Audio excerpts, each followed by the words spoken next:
Salut, c'est Trado, content de vous retrouver pour la mise à jour de l'analyse technique du CAC 40 avec un rebond ce vendredi 0,6%. Ce n'est pas rien, mais c'est pas énorme non plus parce que l'on n'arrive pas à retracer la moitié de la baisse depuis les plus hauts. Clairement, si on regarde la distance qui a été parcourue depuis les sommets de jeudi, eh bien, on voit que le rebond auquel on a assisté n'a pas permis d'atteindre les 50% de Fibonacci. Autrement dit, on n'a pas réussi, encore une fois, à retracer la moitié de la baisse. Et il faut savoir que c'est un nid à baissier, les Fibonacci, que ce soit les 32,8, enfin les 38,2, les 58, les 61, bref, sur chacun de ce niveau, ceux qui parient sur une continuation de la baisse, eh bien, se positionnent, voire entrent sur chacun de ces niveaux avec un stop large. On en parlera un petit peu plus tard. Et pour l'instant, le fait qu'on ait été bloqué net en dessous des 50% est compatible avec une simple consolidation rebond technique avant une reprise de la baisse. Bon, encore une fois, tout ça dans un schéma global de tendance haussière qui devrait nous amener à consolider avant de repartir vers le haut. Il faut bien distinguer les unités de temps ici. On peut être baissier ou être haussier ne veut rien dire du tout. Tout dépend de l'unité de temps sur laquelle on se situe. En tout cas, quand on regarde la bougie du jour, c'est pas une bougie pleine d'affirmations, loin s'en faut, c'est un doji, c'est-à-dire une clôture sur le niveau d'ouverture. On a clôturé comme on a ouvert, on a bataillé toute la séance pour finalement rien du tout. Si on conjugue la bougie 2 à la bougie 1 précédente, on a un harami haussier. Le harami haussier ne veut pas dire que ça va monter. Le harami haussier, c'est plus un signe d'indécision qu'autre chose. Mais en tout cas, c'est pas une configuration baissière, ça c'est sûr. Le gap n'a pas été comblé. Il faut savoir que le gap aussi constitue un nid à baissier. Beaucoup considèrent ce gap comme justement un gap de rupture de la tendance précédente, c'est-à-dire encore rupture de la tendance haussière.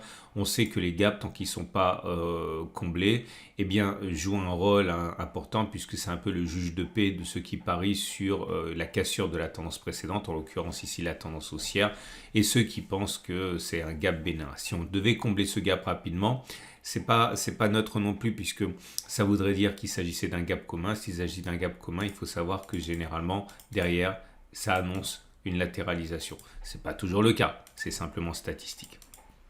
Et la bougie du jour, on a vu, était un doji. Si on combine ça à la bougie précédente et la bougie Aiki-Nashi précédente, on voit qu'on a toujours un résultat qui est globalement baissier, bougie rouge sans mèche haute.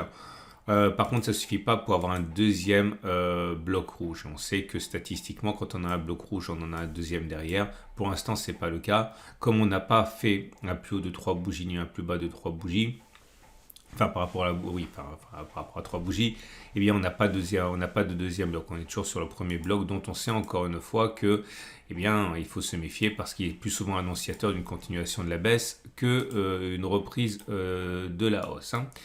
On note les éléments techniques suivants. La moyenne mobile à cette période, elle est ascendante, mais en dessous, donc la tendance immédiate est neutre. La tendance générale, par contre, est haussière, puisqu'on est au-dessus de la M20 qui monte, de même que la tendance de fond et de même que la tendance de long terme. J'ai oublié de parler. Ah oui, non, c'est pas important, mais je vous montre quand même le SAR. Attention, il risque de casser. Si le SAR devait casser, ça veut dire que ça ouvrirait le champ à un autre trade baissier dont on parlera un petit peu plus tard, mais pour l'instant, c'est pas encore le cas. J'ai oublié de parler quelque chose et ça va faire l'objet du tutoriel du jour. Alors, c'est pas un backtest. Là, je vais simplement rebondir par rapport à la surprise que beaucoup ont eue en voyant apparaître le concept de fourchette de chiffres. Alors, la fourchette de chiffres, c'est exactement pareil que la fourchette d'Andrews, si ce n'est que c'est un peu plus réactif, on va dire. Vous connaissez la fourchette d'Andrews, vous tracez un plus haut, un plus bas et un plus haut, et on sait que statistiquement, lorsqu'on a 3 extrêmes comme ça, eh bien il est plus plausible d'aller chercher la médiane de la fourchette d'Andrews que de ne pas le faire. Ok, c'est comme ça. Bon, je ne vais pas en parler, de toute manière, vous le savez, j'en parle souvent, et c'est vrai dans l'autre sens. C'est-à-dire si vous prenez une fourchette baissière, haussière, enfin une fourchette baissière avec un plus haut, un plus bas, un plus haut, vous savez qu'il est plus plausible d'aller chercher la médiane que de ne pas le faire. Et vous voyez, on l'a fait ici de manière évidente. Le problème des fourchettes d'Andrews, ça j'en ai déjà parlé, c'est que vous avez des obligations qui sont que vous n'avez pas le droit de tracer une fourchette d'Andrews tant qu'on est à l'intérieur d'une fourchette d'Andrews. Donc clairement, la fourchette d'Andrews suivante ne pouvait être tracée qu'à partir de là. C'est uniquement à partir de ce point-là qu'on reprend les creux précédents et le pic précédent et on s'en sert pour tracer une fourchette d'Andrews et on a vu que ça a été touché ici. C'est long, c'est efficace, c'est long.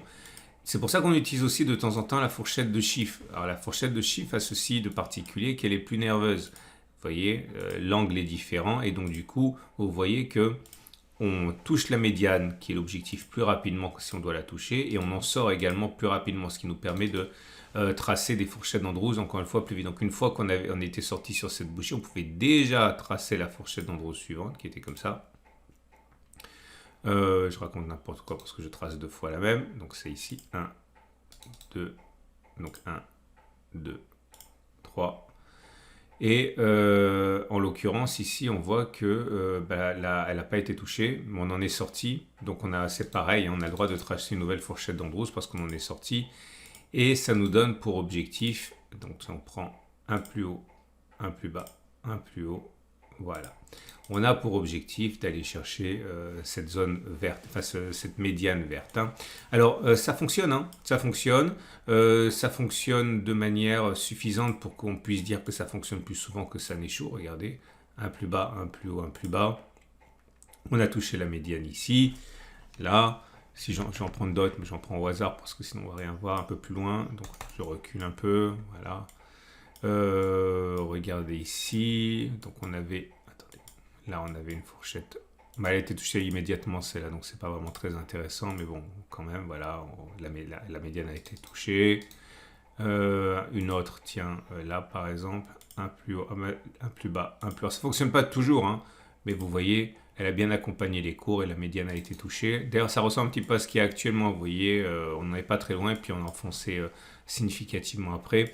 Bon, ça demande un petit peu d'expérience, les fourchettes d'Andrews. Donc là, vous avez un plus bas, un plus haut, un plus bas, un plus haut. Vous voyez, là, la médiane a été touchée. Si on prend les mêmes extrêmes, mais avec les fourchettes d'Andrews, vous voyez que, bon, ça a été touché aussi, hein, mais plus tard.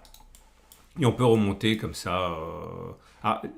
L'avantage également, c'est que la médiane est touchée naturellement plus souvent que sur... Attendez, je trace n'importe comment. Oui, voilà, regardez. Un plus haut, un plus bas, un plus haut. Là, la médiane n'a pas été touchée. Okay. C'est pas pour ça que c'est pas utile, hein, parce qu'on sait que quand il y a un refus de médiane, comme c'est le cas, après on a un objectif autre.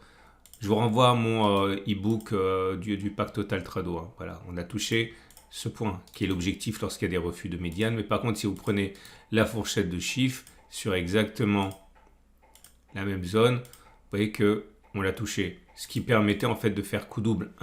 Vous touchiez comme objectif donc la médiane de la fourchette de chiffres. Et lorsqu'il y avait sorti de la fourchette d'Andrews sans en avoir allié la médiane, vous saviez qu'on pouvait espérer toucher cette zone-là. Okay. Bon, je sais que ça va un petit peu vite si vous êtes débutant. Je vous montre en données hebdomadaires. On n'a pas de backtest. Je ne veux pas faire de backtest par rapport à ça parce que le tracé, il est souvent un peu, on va dire, il est pas censé l'être, mais il est quand même assez subjectif. Donc, c'est difficile. Regardez un petit peu là. Donc, si je prends la fourchette d'Andrews, donc un plus haut, un plus bas, un plus haut, un plus bas consécutif, on a bien touché la médiane. Si on prend la fourchette de chiffres exactement les mêmes, avec les mêmes pivots, on voit que ça a été touché une bougie avant. Ok, je continue simplement pour l'aspect pédagogique.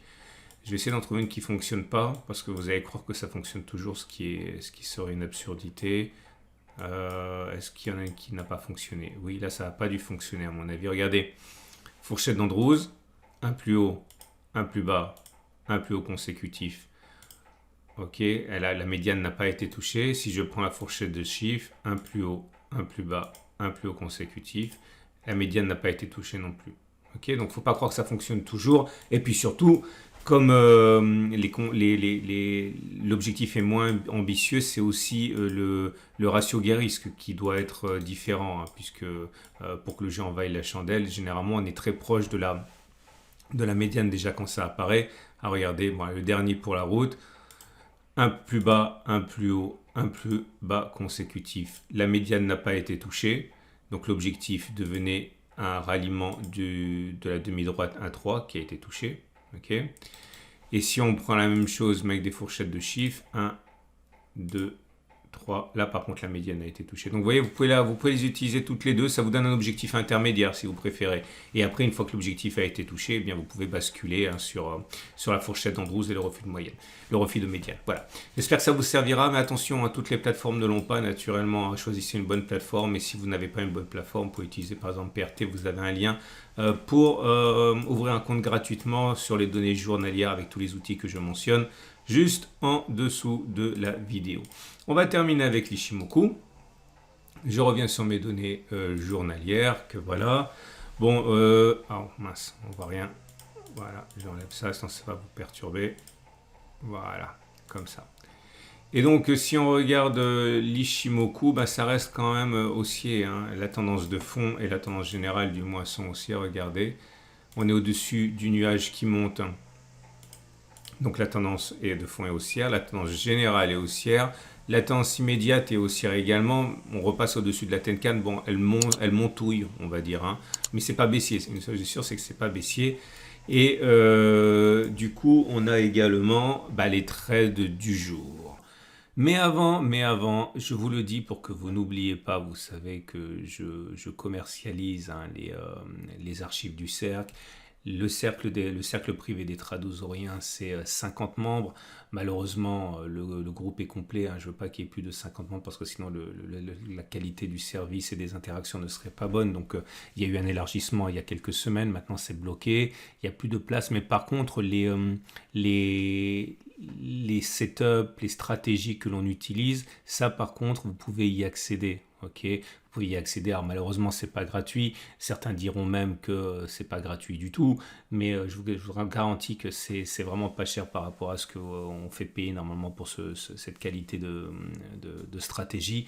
En tout cas, je vais sortir ce week-end un nouveau lot comprenant donc 4 nouvelles stratégies, 4 nouveaux outils qui pourraient vous intéresser. En tout cas, ils ont connu un très fort succès hein, dans le cadre du cercle et il va y avoir une réduction particulière pour la sortie de ce nouveau lot. Et cette réduction est de 40% uniquement ce week-end. Vous avez donc la possibilité d'acquérir les 25 stratégies que l'on utilise au cercle, dans le cercle privé à 160 €, enfin 180 €, pardon, à la place de 300 €. À la question bien sûr naturelle qui est pourquoi est-ce que je me procurerais ces stratégies alors qu'il y a déjà plein de stratégies gratuites dans mes vidéos quotidiennes? Et bien tout simplement parce qu'elles sont bien meilleures, elles sont un petit peu plus complexes, peut-être bien, mais en tout cas le taux de réussite ou l'espoir de gain avec ces stratégies, la subtilité est bien supérieur et donc à partir de là vous aurez accès à des choses que je ne mentionne pas dans mes vidéos gratuites et qui j'en suis convaincu permettront de vous faire passer au niveau supérieur, de vous faire gagner énormément de temps et peut-être enfin de vous permettre de devenir gagnant régulièrement sur les marchés si vous ne l'êtes pas encore. Vous avez un lien en dessous de la vidéo pour découvrir le contenu particulier. Et spécifiquement aussi hein, le dernier lot qui est vraiment assez surprenant dans son intitulé, mais je pèse mes mots, il s'agit véritablement de passer à l'étape supérieure en matière de trading. Bref, n'hésitez pas à regarder ce dont il s'agit. Je le répète, ce ne sera une offre valable que ce week-end. Alors maintenant, si vous voulez trader, c'est dangereux déjà pour commencer. Ok, il faut savoir qu'on est dans une situation un petit peu tendue parce qu'on s'approche de résistances importantes, mais l'inertie demeure haussière. Si vous êtes haussier, eh bien, je pense qu'il est sage d'attendre une consolidation avant d'acheter, mettre un stop large, ok, et de parier un retour sur les plus hauts. Si vous êtes baissier, eh bien, vous pouvez construire une position. Si vous pensez que finalement tout ça est un beau rêve et que on va plonger au bout d'un moment, vous pouvez spéculer, prendre un demi-risque maintenant pour parier sur la baisse, un autre demi-risque au cas où on irait dans la zone jaune. mettre un stop très large, très large, ok, en pariant sur le fait qu'on va redescendre. Et bon, c'est un trade qui tient la route, hein. Quant à moi, j'avais expliqué dans la vidéo précédente, ok, que je voulais rentrer à la baisse, mais pas à n'importe quel prix. J'attendais que l'on retrace justement ces 50% de Fibonacci. J'ai mis un ordre d'achat donc sur les 50% de Fibonacci ici pour parier qu'on va reprendre la baisse après. Ok, bon, vous pouvez le voir, hein, on n'a pas touché, donc pour l'instant je ne suis pas entré, mais par contre je maintiens l'ordre. Mais je vais également faire ce que j'ai fait la dernière fois. Je vais rentrer en deux demi-risques parce qu'on risque d'avoir une belle impulsion vendredi, enfin lundi avec la très belle clôture de vendredi. Donc en fait, ce que je vais faire, c'est que je vais rentrer un demi-risque sur les 50% de Fibonacci et je vais rentrer l'autre demi-risque plus tard. Mais je vous dirai avant. Mais là, je vais voir comment réagissent les cours. Et puis si on clôture au-dessus des 7115, 7085. Non, attendez, je vais faire autre chose. Je vais mettre un stop large. Ok, et voir comment ça se passe. Je vais mettre un stop large à 7200, mais je prendrai sans doute ma perte avant. C'est simplement pour le calcul de ma taille de position. Donc je répète, je rentre un demi-risque seulement maintenant. Je vais rentrer un deuxième risque plus tard. Pour l'instant, je mets le stop loss de mon demi-risque aux alentours de 7200 et puis j'aviserai après. Voilà, je vous souhaite une excellente journée. Je vous invite vraiment à considérer l'achat à prix cassé, hein, pour fêter les 6 mois du cercle de mes vidéos, hein. C'est sans doute l'occasion que vous attendiez. Et je vous dis à demain pour la mise à jour.